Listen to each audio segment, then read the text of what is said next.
আমার বন্ধুগণ, এই জাগতিক জীবনে চলতে নিয়ে যখন কোনো বান্দার সামনে কোনো হারাম পাবে, হয়তো দেখলো সামনে একজন অফার দিল, তুমি কি জানো এই জুয়া খেললে পরে 1 লাখ টাকার জুয়া খেললে 10 লাখ পাবে? এরকম অফার আছে না নাই? আসতে বলবেন না, আছে না নাই? এমনকি ছোট্ট ছোট্ট বাচ্চাগুলো আজকে নষ্ট হয়ে গেছে, বাবার পকেট থেকে টাকা চুরি করে ফ্রি ফায়ার পাবজি গেমসগুলো খেলে। কি আমি কি ভুল বলছি ভাই? এই কথাগুলো কি বলার দরকার আছে? ফ্রি ফায়ার পাবজি এই সমস্ত খেলাগুলো খেলে সেখানে টাকা ধরে, এত টাকার বিনিময়ে খেলবো আমি। এই যে জুয়াটা, আপনি যখন চলতে যাবেন তখন আপনার ভিতরে যদি তাকওয়া থাকে তখন আপনি বলবেন না না, জুয়া তো সম্পূর্ণ হারাম, জুয়া সম্পূর্ণ হারাম করে দিয়েছেন তিনি আমার কে? আল্লাহ রাব্বুল আলামিন বলেন, ইন্নামাল খামরু ওয়াল মাইসিরু ওয়াল আনসাবু ওয়াল আজলামু রিজসুম মিন আমালিশ শাইতান ফাজতানিবুহু। নিঃসন্দেহে মদ, জুয়া এই সমস্ত কাজগুলো হলো শয়তানের কাজ। এই সমস্ত কাজ থেকে তোমরা দূরে রাখো, দূরে থাকো। আমার বন্ধুগণ, আমার দেশে মদ এবং জুয়া অনুপস্থিত না উপস্থিত? বলেন, আছে না নাই? এবং জুয়ার জন্য বৈধ লাইসেন্সও আছে না নাই? ক্যাসিনো আছে না নাই? আমার বন্ধুগণ, মদের বার আছে, নাইট ক্লাব আছে, মদের দোকান আছে, মদের দোকানদার আছে, মদের কাস্টমারও আছে। আগামী রমজান 14 দিন পরে শুরু হবে, দেখবেন মদের দোকানও খোলা আছে, মদের কাস্টমারও আছে, বেশ্যাবৃত্তির লাইসেন্সও আছে, আকাম কুকামও আছে, দিনের বেলা হোটেলগুলো খোলাও আছে। এগুলো কি তাকওয়ার পরিবেশ না জাহান্নামের পরিবেশ? এগুলো কি রাখা যাবে নাকি? বলেন, রাখা যাবে না। তাহলে এগুলোকে আপনি যদি না রাখতে চান, এর জন্য কাজ করার দরকার আছে না নাই? রাসূল এইগুলো বন্ধ করার জন্যই চলে গেছেন বদরে। কোথায় গেছেন? কোথায় চলে গেছেন? আর আমরা 20 বছর রোজা রাখলাম, এ পর্যন্ত বদর খুঁজে পেলাম না। কি খুঁজে পাই নাই? বদর খুঁজে পাই নাই। অনেকে কয় জিহাদ কি এখন চলবে? তাই জিহাদ তো নবীর যুগে হয়ে গেছে, মানে ও ফ্রি ফ্রি জান্নাত পেতে চায়। বলে যে এখন তার বদর নাই, এখন তার জিহাদ নাই। কে বলেছে এই কথা? আল জিহাদু মাদিন ইলা ইয়াউমিল কিয়ামা। জিহাদ ছিল, আছে, কিয়ামত পর্যন্ত থাকবে। আবু জেহেল ছিল, এখনো আছে, কিয়ামত পর্যন্ত আবু জেহেলদের প্রেতাত্মারা থেকে যাবে। মদের আইন কারা পাশ করে? মুত্তাকি পরহেজগাররা মদের আইন পাশ করে। সুদের আইন এগুলো ওরা পাশ করে না। এগুলোকে বন্ধ করার জন্য আমাদের চেষ্টা চালাতে হবে। যদি বলেন কোরআন তুমি বলে দাও তো কোনটা সফল কাজ, সফলতার কাজ কোনটা?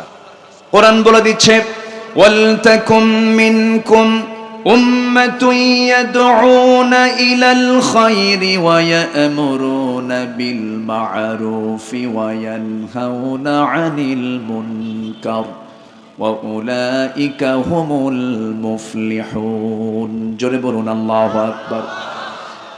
যারা সৎ কাজের আদেশ দেবে, অসৎ কাজের যারা বাধা দেবে, তারাই সফল। তারা কি বলেন? তারাই সফল বলছেন। আমার বন্ধুগণ, যে ঈমান সত্য ন্যায়ের কথা বলবে না, যে ঈমান হকের পক্ষে কথা বলবে না, যে ঈমান মদের বিরুদ্ধে কথা বলবে না, যে ঈমান জিনার বিরুদ্ধে কথা বলবে না, যে ঈমান হারামের বিরুদ্ধে সোচ্চার হবে না, সেটা ঈমান নয়, সেটা হলো ভেজাল ঈমান। ঠিক কি না? আগামী রমজান আমরা পাচ্ছি, সবার কাছে জানিয়ে দিতে হবে দিনের বেলা কোনো হোটেল চলবে না। কি আসতে কেন? হোটেল রেস্তোরাঁকে খোলা রাখা দরকার না বন্ধ করা দরকার? কিন্তু লেখা থাকে কি জানেন? উপরে একটা, সামনে একটা পর্দা দিয়ে দেয়, ভিতরে নিরাপত্তার সহিত খাবারের ব্যবস্থা আছে। ভিতরে কিসের সহিত? নিরাপত্তার সহিত খাবারের ব্যবস্থা আছে। আমার দেশে যেখানে 90% মুসলমান, 20 কোটি মুসলমানের দেশ বাংলাদেশ, গোটা পৃথিবীর দ্বিতীয় বৃহত্তম মুসলিম দেশ বাংলাদেশ। আপনি কি জানেন ওয়ার্ল্ডের 56টি মুসলিম রাষ্ট্র, এই 56টি মুসলিম রাষ্ট্রের একটা বিশাল একটি অংশ বাংলাদেশের নাগরিক। এই দেশের দিকে গোটা পৃথিবী চেয়ে থাকে, পৃথিবীর মুসলমান চেয়ে থাকে। এরা কি করে? এরা কি খায়? খালি বিড়ি খায়। কি খায়? আচ্ছা, ভাত বেশি খায় না বিড়ি বেশি খায়? হ্যাঁ, ভালো করে বলেন, কি বেশি খায়? বিড়ি তো বেশি খায়। এত বিড়ি খায়, আমার মাহফিল ছিল রংপুরে, বছর 3 আগের কথা বলছি। রংপুর হারাগাছ নামক একটা এলাকা আছে। আমাদের তো গোটা দেশ নখদর্পণে, গোটা দেশের কোন জায়গায় কি আছে আমরা তো মোটামুটি ঘোরাফেরা করে চিনে গেছি। তো আপনাদের যশোরেও তো বিড়ির ফ্যাক্টরি আছে না নাই বলেন তো? আছে। এখন নয় বহু বহু গ্রুপ ট্রুপ বানাইছে, আগে তো বিড়িই ছিল। আচ্ছা, তো রংপুরে হারাগাছের ওইদিকে বেশ কিছু বিড়ির কোম্পানি আছে। তা আমি একটা দাওয়াত নিয়েছি, আমি জানি না যেটা বিড়ি কোম্পানির মালিক। আমার দাওয়াত দিয়ে নিয়ে গেছে, দাওয়াত আলোচনা করলাম। মাহফিল শেষে দোয়া রাখতে বলে, হুজুর আমি আপনার কাছে একটু দোয়া চাচ্ছি, কি আমার বিড়ি ফ্যাক্টরির জন্য একটু দোয়া করেন। কি কথা কি বুঝতেছেন আপনারা? আমি তো চরম বেকায় দিয়ে পড়ে গেলাম, আল্লাহ আমি এই জায়গায় দোয়াটা কেমনে করি? তো বললাম, ভাইজান আপনি আমার উপর রাগ করেন আর খুশি হন, আমি আব্দুল্লাহ আল আমিন মরে গেলেও আমি এটার জন্য দোয়া করতে পারবো না। উনি আর কিচ্ছু বললেন না, মন খারাপ করলেন না। উনি বললেন, আমি বললাম দেখেন এ তো লিগাল না। আপনি পান খান, পান খেতে কোনো আপত্তি নেই, পান খাবেন না কেন? আমি দাদার মুখের চিবানো পান খেয়েছি। পানের রস ভালো, পানের রস হজমের জন্য ভালো, পান খান। কিন্তু পানের সাথে আবার হাকিমপুরি রহমতুল্লাহ আলাইহি কেন? এটা নিয়ে কথা আছে, এটা খাবেন না। আপনি জর্দা খাবেন কেন? পৃথিবীর কোনো ডাক্তার বলে না যে তুমি জর্দা খাও, পৃথিবীর কোনো ডাক্তার বলে না তুমি স্মোক করো। বরঞ্চ প্রত্যেক বছর পরিসংখ্যান দিচ্ছে এত লোক মানুষ, এত লক্ষ মানুষ বিড়ির কারণে, ধূমপানের কারণে তারা ক্যান্সার আক্রান্ত হয়ে মারা গেছে। তাহলে যে বিড়ির ফলাফল হলো ক্যান্সার হয়, এটা জানার পরেও যদি কেউ খায়, আল্লাহ যদি কিয়ামতের দিন না করুন, যদি আল্লাহ তাকে বলেন তুই ক্ষুদ্র আত্মহত্যাকারী, ধরতে পারেন কিনা বলেন? ধরতে পারেন কিনা? ধরতেও তো পারেন। তুমি নিজেকে ধ্বংসের দিকে নিয়ে গেছো। ওয়ালা তুলকু বিআইদিকুম ইলা তাহলুকা, নিজকে তুমি ধ্বংসের দিকে ঠেলে দিও না। তাহলে আপনি কোথায় যাবেন? এজন্য কোন গুনাহকে ছোট চোখে দেখার কোনো সুযোগ নাই। রমজান আসতেছে, আমরা এই সমস্ত বদ নেশাকে আমরা না করে ফেলবো, নিজের জীবন থেকে মাইনাস করে ফেলবো। জোরে বলি ইনশাআল্লাহ, জোরে বলি ইনশাআল্লাহ। আগে মুখ পরিষ্কার রাখবো। কি পরিষ্কার রাখবো বলেন? মুখটা পরিষ্কার রাখতে হবে, মুখে দুর্গন্ধ রাখা যাবে না। এই মুখে কার জিকির নেব বলেন? কার জিকির? আল্লাহর জিকির আমরা করব। আমার বন্ধুগণ, তাহলে তাকওয়া অর্জন করতে হবে, মুত্তাকি হতে হবে। কোরআনের আলোকে প্রকৃত মুত্তাকির পরিচয় কি? নাম্বার 1 হলো যারা পৃথিবীতে সৎকর্মশীল, রাতের সামান্য অংশ তারা ঘুমিয়ে কাটাবে, রাতের শেষ প্রহরে ক্ষমার প্রার্থনা করবে, যথাযথভাবে অভাবী বঞ্চিতদের হক আদায় করবে। এটা হচ্ছে মুত্তাকিদের 1 নম্বর পরিচয়।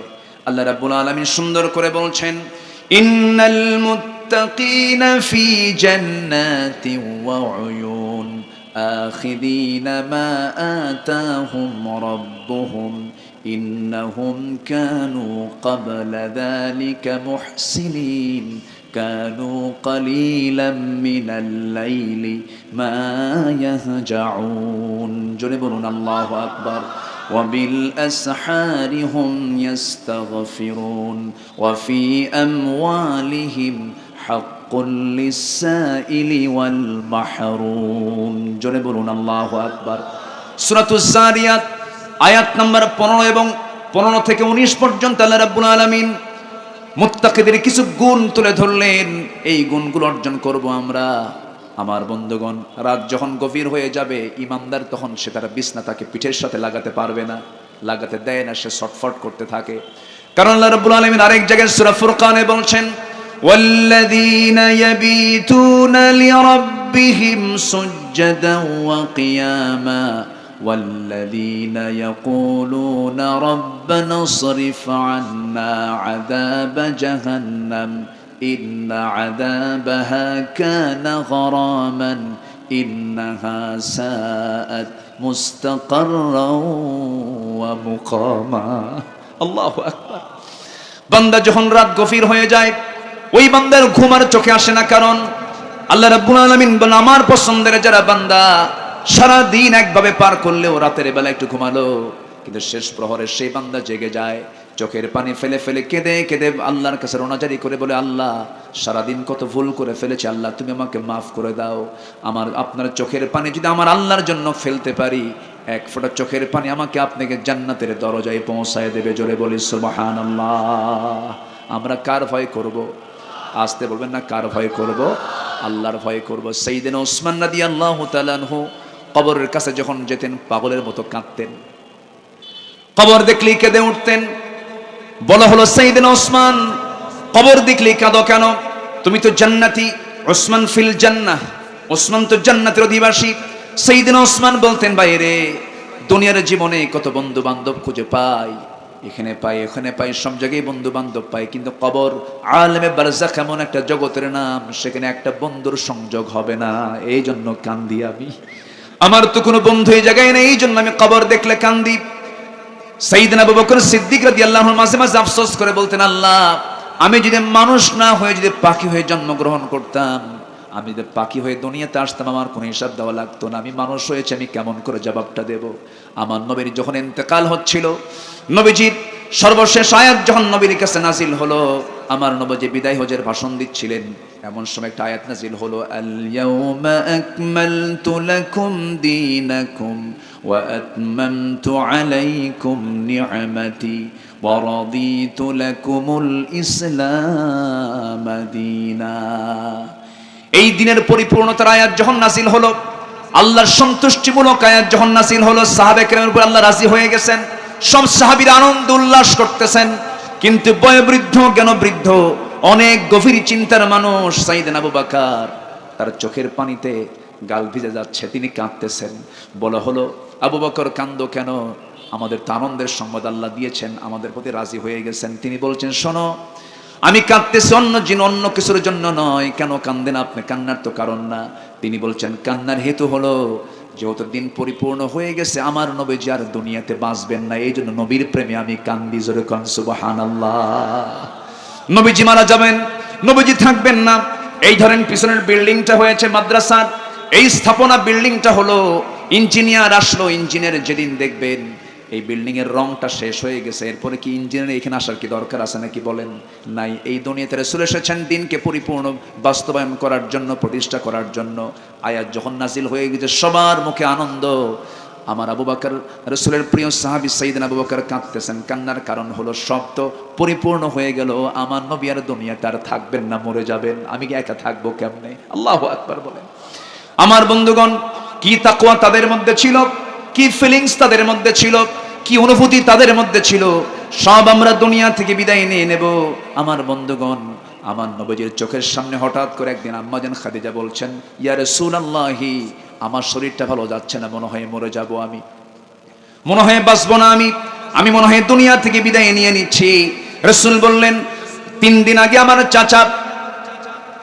চাচা আবু তালেব কি বিদায় জানালাম, তুমি আবার অসুস্থ হয়ে পড়েছো, কি হয়েছে তোমার বলো? তিনি বলছেন, ইয়া রাসূলুল্লাহি, আমার মন বলছে আমি বাঁচবো না, দুনিয়া থেকে বিদায় নিয়ে নেব। আপনি আমাকে বেয়াদবিগুলো মাফ করে দিয়েন, কোনো যদি ভুল করে থাকি। আর আমি আপনার কাছে আজকে কয়েকটা জিনিস চাবো। রাসূল বলছেন, খাদিজা, তুমি তো চাও না, তুমি তো আমার কাছে কোনোদিন কিছু বলো না, আজকে আমি দারুণ খুশি হলাম তুমি যে আমার কাছে চাচ্ছ, কি চাও বলো? তিনি বলছেন, দুনিয়ার কিছু চাবো না, আমি আপনার কাছে কবরের জিন্দেগিতে কিছু চাবো। কি? আমার আমল তেমন ভালো না, আমার মনে হয় এই ভাঙ্গাচুরা আমল নিয়ে, তাকওয়া নিয়ে মনে হয় আমি আল্লাহর সামনে দাঁড়াতে পারবো না। যখন দুজন ফেরেশতা এসে প্রশ্ন করবে, তাহুমালাকান আসওয়াদান আরজাকান, দুজন ফেরেশতা এসে যখন প্রশ্ন করবে, আমার মনে হয় প্রশ্নের জবাব দিতে পারবো না। দয়া করে আমার মৃত্যুর পরে আপনি আমার লাশটা নিজের পিঠে বহন করে নিয়া কবরের শোয়া দিয়া, চেহারা কিবলামুখী করে দিয়া, আপনি কবরে দাঁড়ায় থেকে আপনি 3টা প্রশ্নের জবাব আপনি আমার হইয়া দিয়ে দিবেন। আমার নবীজি কথাগুলো শুনলেন, নবীজি কথাগুলো শুনে বলছেন, খাদিজা রে, তুমি আজকে আমার জন্য আমার কাছে যা চা, তুমি আমার কাছে চাইলে, ওসিয়ত করলে সব অক্ষরে অক্ষরে পূরণ করব। খাদিজার ইন্তেকাল হয়ে গেল, তার লাশ নিজের পিঠে বহন করে মুআল্লা কবরস্থানে নিয়ে চলে গেলেন। মক্কায় তার কবর হয়েছে, যারা চলে গেছেন মক্কায় তারা দেখতে পেয়েছেন।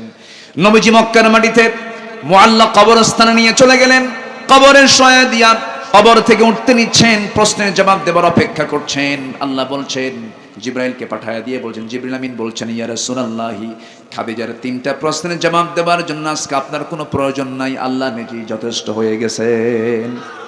জোরে বলি সুবহানাল্লাহ, আরো জোরে বলি সুবহানাল্লাহ। কি ভয় তাদের ছিল? আল্লাহর ভয়। এটাই হলো তাকওয়া। এটার নাম কি? তাকওয়া। ওমর ফারুক রাদিয়াল্লাহু তাআলা আনহু এত বড় আল্লাহওয়ালা ছিলেন, আমার নবীজি যার ব্যাপারে বলেছেন, আমার পরে যদি নবুয়তের দরজা খোলা থাকতো লাকানা ওমর, আমার পরে যে নবী হতো নবুয়তের দরজা খোলা থাকলে আমার পরে নবী হতো লাকানা ওমর, আমার ওমর নবী হয়ে যেত।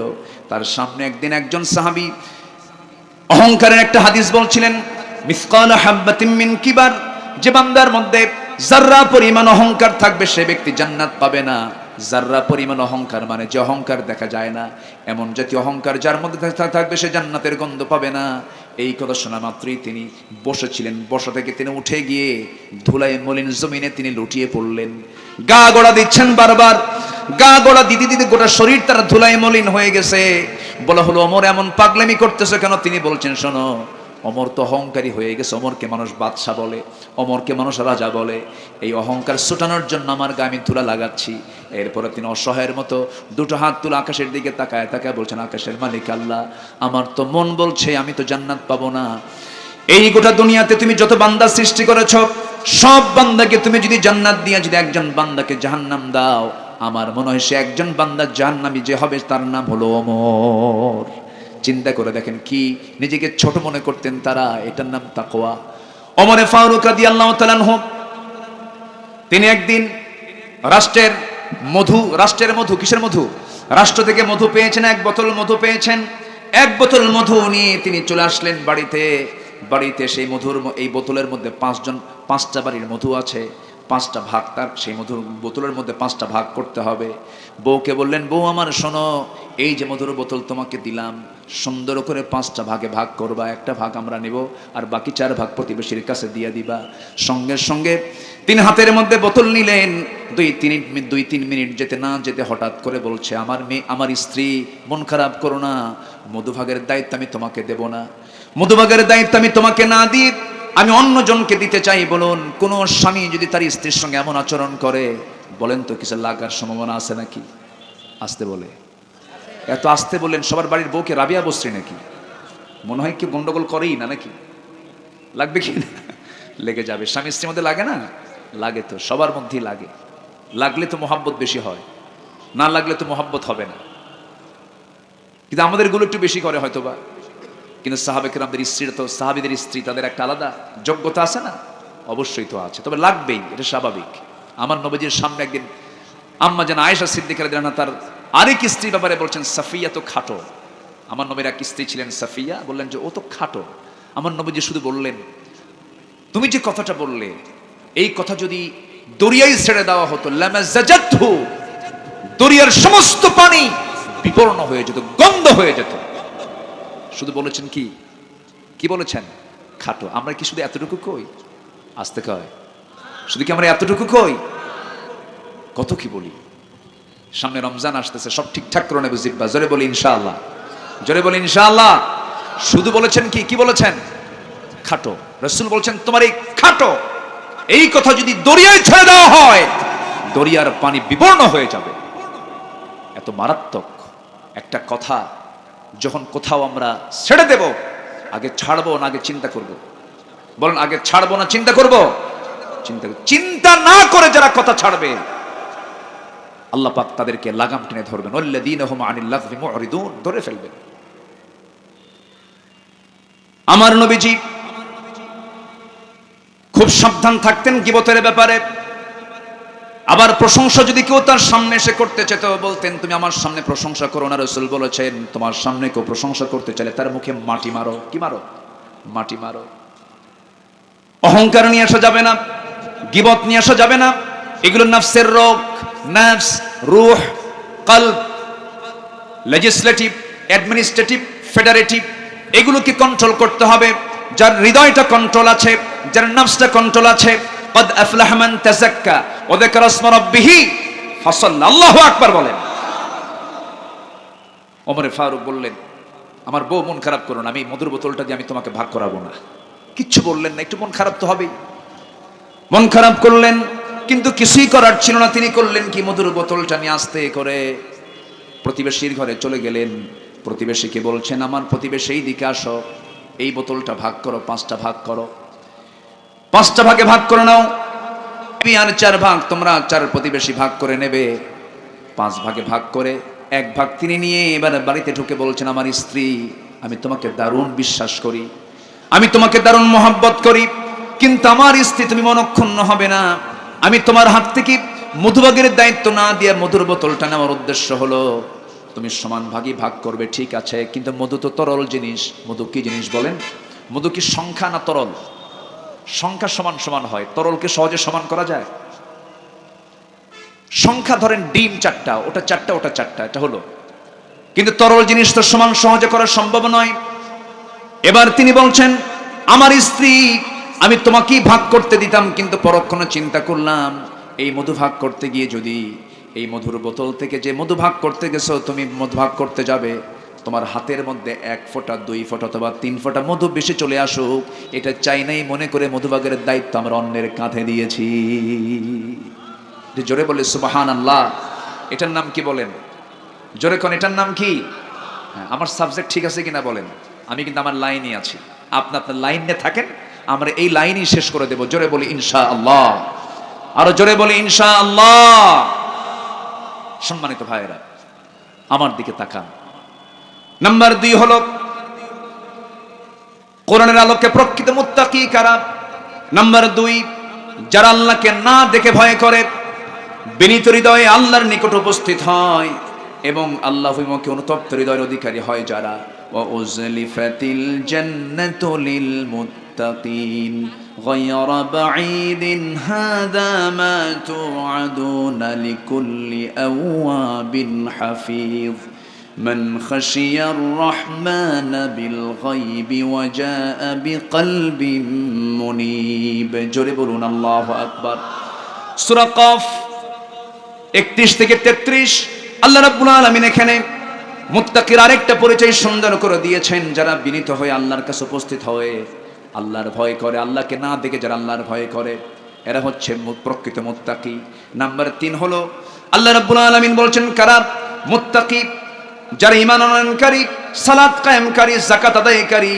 আল্লাহ রাব্বুল আলামিন তাদের ব্যাপারে সূরা বাকারা 177 নম্বর আয়াতে লম্বা একটা আয়াত দিয়েছেন, যারা পারেন ঠোঁট মিলে আমার সঙ্গে বলুন, লাইসাল বিররা আন তুওয়াল্লু ফুজুহাকুম কিবালাল মাশরিকি ওয়াল মাগরিবি ওয়ালাকিন্নাল বিররা মান আমানা বিল্লাহ واليوم الآخر والملائكة والكتاب والنبيين وآتى المال على حبه ذوي القربى واليتامى والمساكين وابن السبيل والسائلين وفي الرقاب وأقام الصلاة وآتى الزكاة والموفون بعهدهم إذا عاهدوا والصابرين في البأساء والضراء وحين البأس أولئك الذين صدقوا وأولئك هم المتقون। জোরে বলুন আল্লাহু আকবার। আল্লাহ কত সুন্দর করে নিজে এক্সপ্লেন করলেন, নিজেই তাফসীর করলেন, নিজেই ব্যাখ্যা করলেন, নিজেই সুন্দর করে ডেসক্রিপশন দিয়ে বলতেছেন মুত্তাকি কারা তোমরা জেনে নাও। প্রকৃত মুত্তাকি শুধু কিবলামুখী হয়ে কয়টা সিজদা দিলে মুত্তাকি হওয়া যায় না। মুত্তাকি হওয়ার জন্য 7টা গুণ লাগে। কয়টা গুণ লাগে বলেন? 1 নাম্বার হলো ঈমান আনা। কি আনা বলেন? ঈমান আনা। নাম্বার 2 হলো প্রিয় সম্পদ আল্লাহর পথে খরচ করা।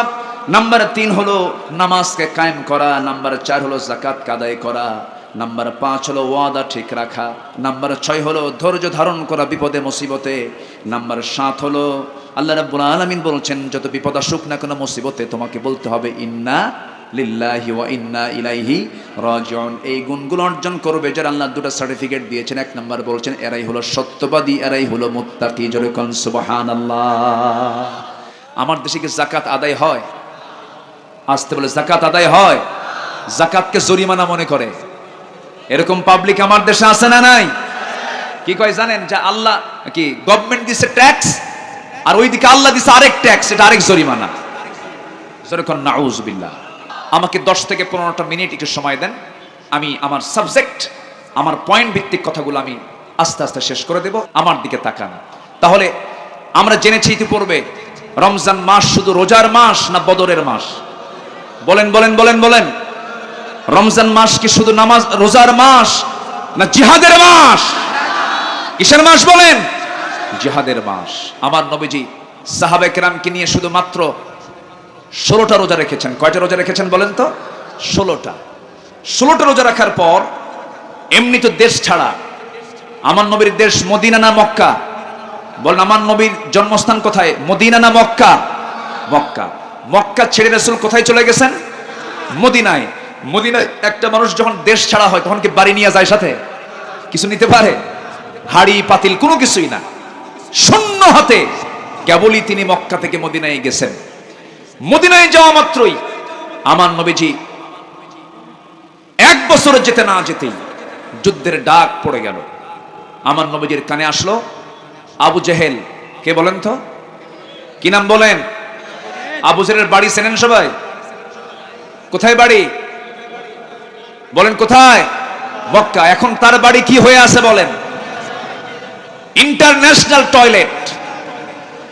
আমার নবীর ঘরের সঙ্গে বাড়ি। আমার নবীর বাড়িটা আছে মাকতাব, লাইব্রেরি। লাইব্রেরি হয়ে আছে, দেখছেন তো? লাইব্রেরি। এবং সেই বাড়ির সাথে একই বংশ তো। আবু জেহেলের বাড়িটাকে সিদ্ধান্ত নেওয়া হয়েছে যে ওটাকে টয়লেট বানাও, গোটা পৃথিবীর হাজিরা সাইজ করুক। এই আবু জেহেল রমজান মাসে ইসলামকে নিশ্চিহ্ন করার জন্য 1000 সৈন্য নিয়ে, কত হাজার সৈন্য নিয়ে? 1000 সৈন্য নিয়ে মক্কা থেকে মদিনা পর্যন্ত চলে গেল।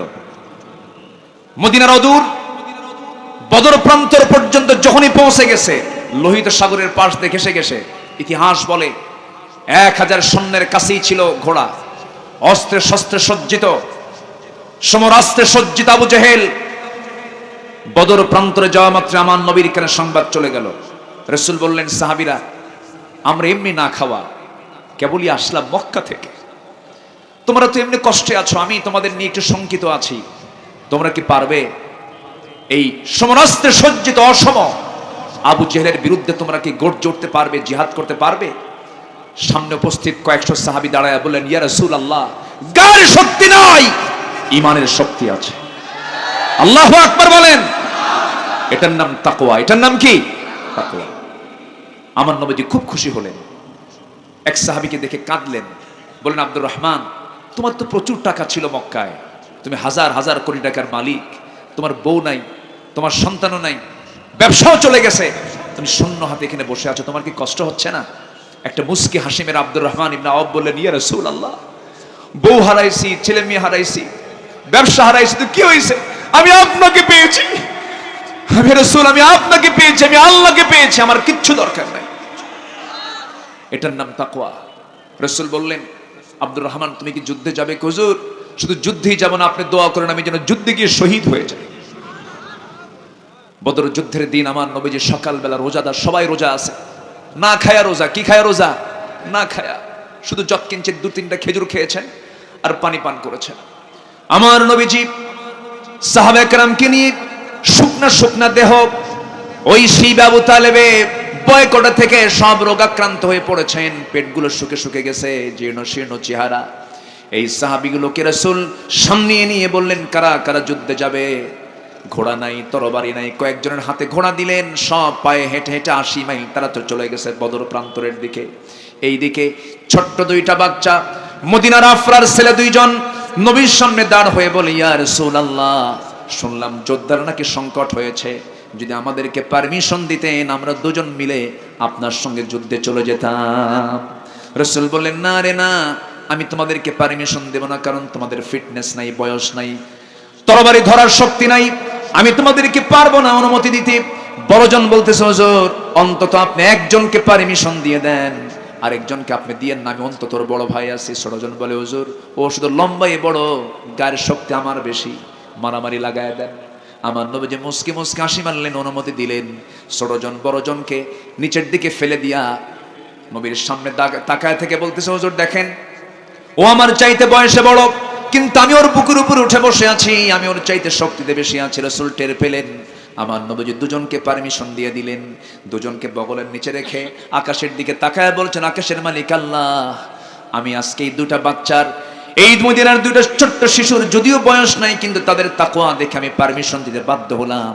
আল্লাহ তুমি তাদের নিয়তকে কবুল করে নাও।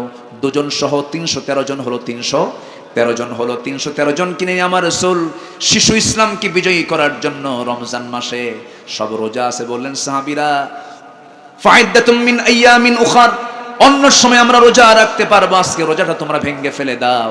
সাহাবীরা বলেন, হুজুর রোজার মাসে রোজা ভাঙ্গা কত বড় ক্ষতি আমাদের হয়ে যাবে, আমরা রোজাও রাখবো, যুদ্ধ করব। রাসূল বলেন, তোমরা বুঝতে পেরেছো রোজা ভাঙবে না। আমার নবীজি সবার চোখের সামনে গ্লাস হাতের মধ্যে নিয়ে তিনি আগে রোজা ভাঙলেন। নবীকে দেখে কেউ রোজা রাখতে পারে নাকি? সব ভেঙে ফেললেন। তাহলে রোজা রাখাও ফরজ, রোজা ভাঙ্গাও আস্তে, রোজা ভাঙ্গাও কিসের জন্য? জিহাদের জন্য। কিসের জন্য বলেন? তাহলে যেই কাজ একটা ফরজ কাজকে ভেঙে ফেলে আরেকটা ফরজ কাজের জন্য যেটা হয় তার নাম হলো জিহাদ ফি সাবিলিল্লাহ। আল্লাহু আকবার বলেন। ফরজ হুকুম রোজাকে ভেঙে জিহাদের ময়দানে সব রওনা দিলেন। কারণ রোজার ময়দানে না খাওয়া দরকার, না খাওয়া দরকার, শক্তির দরকার কম না বেশি? বেশি। সব শক্তি সঞ্চয় করে রোজা রাখা মানুষগুলো বিশ্রামের সুযোগ পেলেন না, চলে গেলেন বদর প্রান্তরে। প্রচন্ড গরম, বালুর ময়দান। আমি গিয়েছি, আমি যখনই যাই মদিনা গেলে আমি চলে যাই বদরে, আমি চলে যাই উহুদে, আমি চলে যাই তাবুক, সব জায়গায় ঘুরি। কারণ প্র্যাকটিক্যাল ঘুরলে তখন কোরআনের সঙ্গে অনেক কিছু মিলে যায়। বলি আলহামদুলিল্লাহ। ঘুরতেই যদি হয় ওই সিডনি যাওয়া লাগবে না, ঘুরতেই যদি হয় স্ট্যাচু অফ লিবার্টি দেখার জন্য যাওয়া লাগবে না, অস্ট্রেলিয়া যাওয়ার দরকার নেই, মক্কা যান, মদিনা যান, আপনার ওই মক্কা মদিনার স্মৃতি আপনাকে জান্নাতে নিয়ে যাবে। আমি বদর প্রান্তরে নিজের চোখে দেখেছি, ওখানে শুধু বালুর পাহাড়। কিসের পাহাড় বলেন তো? বালুর পাশে দাঁড়ানো সাহাবীরা দাঁড়ায় আছেন, পা গুলো হাঁটু পর্যন্ত গেড়ে যায়। হাঁটু পর্যন্ত যখন পা গেড়ে গেছে, আমার নবীজি সাহাবে কেরামদের দৃশ্য দেখে তিনি কেঁদে ফেললেন। আহারে, কষ্ট পাচ্ছে। সাহাবীরা বলেই ফেলেন, হুজুর পা যদি না চলে আমরা যুদ্ধ করব কেমনে, খুব কষ্ট হচ্ছে। আমার নবীজি আল্লাহর কাছে দোয়া চাইলেন, হাত উঁচু করলেন। হাত উঁচু করার সঙ্গে সঙ্গে আকাশে এক খণ্ড মেঘ, কালো মেঘ জমা হয়ে গেল। বৃষ্টি নাজিল হলো। বৃষ্টি যখন নাজিল হলো, বালুর উপরে যখন পানি পড়ে তখন বালুর জায়গা নরম হয় না, শক্ত হয়। শক্ত হয়ে গেল। সাহাবে কেরাম গোসল হয়ে গেল, মেন্টালি রিফ্রেশমেন্ট চলে আসলো। ওইদিকে আবু জেহেলরা, কাফের দলের সৈন্যরা যে পাশে দাঁড়ানো ছিল সেই জায়গাটা ছিল আঠাল মাটির জায়গা। আঠাল মাটিতে যখন পানি পড়ে শক্ত হয় না, পিছলা হয়। পিছলা হয়ে গেল। আল্লাহর সাহায্য শুরু হয়ে গেল। যুদ্ধ শুরু হয়ে গেছে। সেই যুদ্ধের ময়দানে সবার সামনে গিয়ে দাঁড়ায় গেছেন, সবার সামনে গিয়ে এক কাতারে দাঁড়ায় গেছেন সাহাবীরা। প্রথম কাতারে একজন সাহাবী দাঁড়ানো, ঠিক ডান পাশে একজন, বাম পাশে একজন। যে ছোট্ট দুইটা বাচ্চা, ওই যে মদিনার দুটা ছোট্ট ছেলে, মাস দুই পাশে দাঁড়ানো, মাঝখানে একজন সাহাবী। যে সাহাবীর নাম হলো আব্দুল ইবনে মাসউদ রাদিয়াল্লাহু তাআলা আনহু। ইবনে মাসউদ রাদিয়াল্লাহু তাআলা আনহু দাঁড়ায় আছেন। তার টার্গেট হলো আবু জেহেলকে আজকে আমি যেখানেই পাবো সেখানেই শেষ করে দেব। এই ছোট্ট দুইটা বাচ্চা ওই সাহাবীকে বলছে, চাচা একটা কথা। কি? আমরা কিন্তু যুদ্ধে আসছি কারো বিরুদ্ধে যুদ্ধ করার জন্য নয়। কার বিরুদ্ধে? আবু জেহেল। তিনটা টার্গেট কি দুইটা না একটা? তিনজন মিলে গেছে। কেন? আবু জেহেলকে কি করবা? বলতেছে, শুনেছি আবু জেহেল নাকি রাসূলকে সবচাইতে বেশি কষ্ট দিত। আমরা কারো বিরুদ্ধে যুদ্ধ করতে আসি না, আমরা দুজন মিলে সিদ্ধান্ত নিয়েছি আজকে আবু জেহেলকে দুনিয়া থেকে বিদায় করে দেব। কোন মাস? জোরে বলেন, কোন মাস? রমজান মাস। আমার বন্ধুগণ, এই কথা বলা মাত্রই ইবনে মাসউদ লাফ মেরে উঠলেন, হারে আমার তো এই সিদ্ধান্ত, আমি তাকে মেরে ফেলবো। কারণ আবু জেহেলকে কোরআন তেলাওয়াত করার কারণে কাবার চত্বরে দাঁড় করায়া তাকে থাপ্পড় মেরে কানে রক্ত বের করে দিয়েছিল আবু জেহেল। সেই দিন ইবনে মাসউদ বলেছিলেন, ও আবু জেহেল, তুই আজকে তোর ক্ষমতায় আমার কানের তালা ফাটায় দিলাম, আমার যদি কোনোদিন সুযোগ আসে আমি তোর দুইটা কানের তালাই ফাটায় দেব। ওই সিদ্ধান্ত তিনি নিয়ে আছেন। এমন সময় বলা হলো, ওই যে ঘোড়ার পিঠে বসে আছে, দুই দিকে পা ছেড়ে দেওয়া ওই আবু জেহেল, ওটাই হচ্ছে আবু জেহেল। বলতে দেরি হলো, যেতে দেরি হলো না। সিংহের মতো গর্জন দিয়া, বাজ পাখির মতো উড়ন্ত হয়ে ছুটে চলেছে তাদের দিকে। আবু জেহেল দুই দিকে দুই পা ছেড়ে দিয়ে বসে আছে। হঠাৎ করেই মুয়াজ এই ছোট্ট দুইটা বাচ্চা আক্রমণ করে বসেছে। দুই পায়ে যখন সজোরে আক্রমণ করেছে, ওই আবু জেহেল ধরাশয়ী হয়ে জমিনে পড়ে গেছে। আর কোমর সোজা করে আবু জেহেল আর দাঁড়াতে পারে নাই। জোরে বলি আল্লাহু আকবার, আরো জোরে আল্লাহু আকবার। শেষ পর্যন্ত কি হলো আবু জেহেল? শেষ পর্যন্ত কি হলো আবু জেহেল? ওই যে ধরাশয়ী হয়ে পড়ে গেছে, মুয়াজের মধ্যে বড় ভাই মুয়াজের পিছন দিক থেকে একজন কাফের এসে তার ডান হাতে আঘাত করলো, হাতটা চামড়ার সঙ্গে ঝুলতে লাগলো, তরবারি পড়ে গেল, ঝনঝন করে তরবারি পড়ে গেছে, বাম হাতে তুলে নিয়েছেন। যুদ্ধ করতে করতে এক পর্যায়ে দেখা গেল ডান হাতের ঝুলন্ত হাতটা এসে বাম হাতে ধাক্কা খায়। ডান হাতটা ঝুলন্ত হাতটা বাম পায়ের নিচে রেখে এত জোরে টান মারলেন, হাত ছিটকে পড়ে গেল। বাম হাতে তরবারি চালালেন, বাম হাতটাও কেটে ফেলে দিল, তরবারি ঝনঝন করে পড়ে গেছে। আর যুদ্ধ করবেন কি নিয়া? যুদ্ধ করার কিছু নাই। সামনে এমন একটা অবস্থা, এমন সময় একজন কাফের পিছন দিক থেকে এসে ঘাড় বরাবর মেরে দিল, মস্তকটা ছিটকে পড়ে গেল।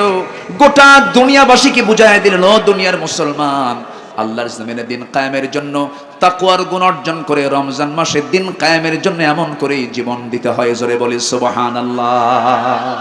রমজান মাসে আমরা কি অর্জন করব বলেন? কি অর্জন করব বলেন? কোন নেশার দিকে যাব? কোন বিড়ির দিকে যাব? কোন গীবতে যাব?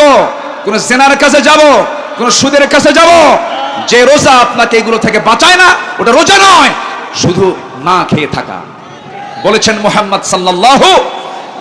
নাম্বার 4, আমি তাকওয়ার ব্যাখ্যা দিচ্ছিলাম, মনে আছে আপনাদের? যে নাম্বার 4, 3টা বলেছি, 5টা বিষয়ের 3টা বলা শেষ, আক্ষরিকভাবে আর 4 নাম্বার পয়েন্ট, 5 নাম্বার পয়েন্ট বলেই আমরা ধীরে ধীরে দোয়ার দিকে যাব। আচ্ছা, নাম্বার 4, যারা সুসময়ে, দুঃসময়ে এবং সকল সময়ে যারা খরচ করে কার পথে? আল্লাহর পথে, এবং ক্রোধকে সংবরণ করে, রাগকে নিয়ন্ত্রণ করে এবং মানুষকে ক্ষমা করে দেয়। কি করে দেয় বলেন তো? আমরা কি প্রতিশোধ নেব না ক্ষমা করব? প্রতিশোধ না ক্ষমা? বলেন প্রতিশোধ না ক্ষমা? শুধু প্রতিশোধের এই চিন্তা লালন করার কারণে বিগত সরকার ইতিহাসে রাস্তা করে নিক্ষিপ্ত হয়েছে। শুধু নামকা অস্ত্র প্রতিশোধ নিতে গিয়ে তাদের অস্তিত্ব তারা হারিয়ে ফেলেছেন। আল্লামা সাঈদীর মতো মানুষকে হিংসার বশবর্তী হয়ে সেই ফেরেশতা চরিত্রের মানুষটাকে ধরে 13টা বছর জেলখানায় রেখে জাতিকে কোরআনের শিক্ষা থেকে বঞ্চিত করেছে। এরা এই গজবই পড়েছে ওদের উপরে। গজব তো একরকম না, গজব বহুদিক থেকে আসে। আল্লামা সাঈদীকে আমি খুব কাছ থেকে দেখেছি। 2009 সাল আমার জীবনের প্রথম হজ এবং আল্লামা সাঈদীর জীবনের শেষ হজ। আল্লাহর কি ফয়সালা, 2009 সালে আমরা একসঙ্গে একই বছর তারাফার ময়দানে ছিলাম। তো আমরা সবাই মিলে হুজুরকে প্রশ্ন করলাম, দেশের অবস্থা খুব খারাপ, ট্রাইব্যুনাল গঠন হয়েছে, যে কোনো মুহূর্তে আপনি দেশে গেলেই গ্রেফতার হবেন। তখন টিপাই মুখে বাঁধের আন্দোলন চলছে চূড়ান্ত। ঠিক সেই সময় উনি মুস্কি একটা হাসি মেরে বললেন, সাঈদী পালায়া থাকে না। আল্লাহু আকবার বলবেন না? সাঈদী পালায়া থাকার লোক নয়। আমার জনগণ জেল খাটবে, আমার জনগণ রক্ত ঝরাবে, আর আমি আরামে বাইরে বসে থাকবে, এই চরিত্র রাসূল আমাকে শেখান নাই। উনি বীরের বেশে দেশে ফিরেছেন। উনি জানেন আমাকে জেলে ঢুকতে হবে, উনি জানতেন এটা, এরপরও তিনি দেশে ঢুকেছেন। দেশে ঢোকেন নাই? বলেন তো আলেমরা কি পালায়? 16 বছর যারা আমাদেরকে গালে দিয়ে বলেছে রাজাকার রাজাকার, আমরা কেউ পাকিস্তানকে শেল্টার নেই নাই, শুধু হিন্দুস্তানের রাজাকাররা সব এখন হিন্দুস্তানকে বসে আছে। কোন ষড়যন্ত্রকে আমরা পাত্তা দেব না। 56,000 সোনার বাংলার বাংলাদেশের প্রতিটি ইঞ্চির সবরাইনটি সার্বভৌমত্ব রক্ষা করার দায়িত্ব তো আল্লাহ নিয়েছেন। অবশ্যই আমাদের দায়িত্ব আছে না নাই? ইমানের তাকওয়ায়, ইমানের শক্তিতে বলিয়ান হয়ে তাকওয়ার গুণ অর্জন করে রমজান মাসের বিজয়ের মাসকে সামনে রেখে আমরা আমার দেশকে ইসলাম দিয়ে সাজাতে চাই। আগামীর সরকার আমরা দেখতে চাই সাধারণ সরকার না নামাজের সরকার? কারা কারা চান দু হাত উঁচু করে দেখান মুসলমান।